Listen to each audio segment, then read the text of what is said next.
Niki wonten setunggal lelakon Gelo, koleksi terbaru dari Tresno Kadang Campursari, sinarengan JT Audio, mboten katulumen Rita Video Syuting, matur nuwun. Saking pundi, Mas? Saking mriki dhewe. Saking mriki dhewe. Iya. Langsung di anu napa? Hah? Oh, manut. Langsung Kak. Nah, langsung dieksekusi.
Panjenengan mau tindak mriki niten apa?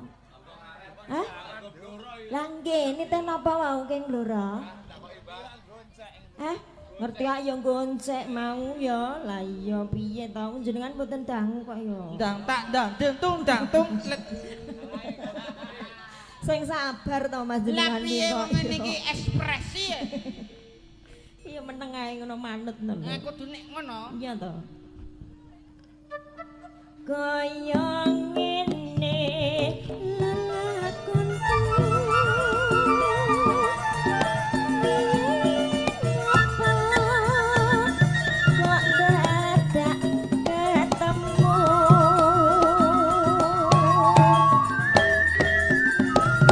yen pancen ditinggalake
sampean ngono ngantek engko gak apa-apa ya.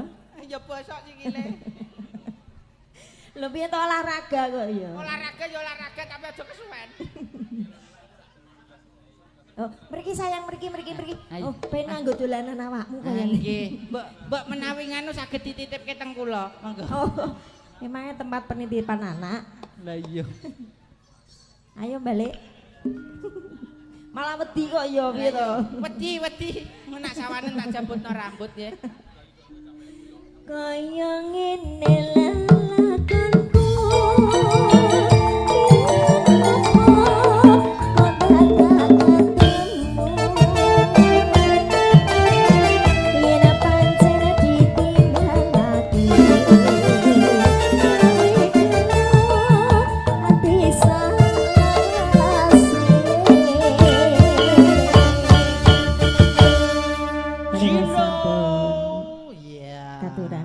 Wonten gelo. Suara tadi gede yo.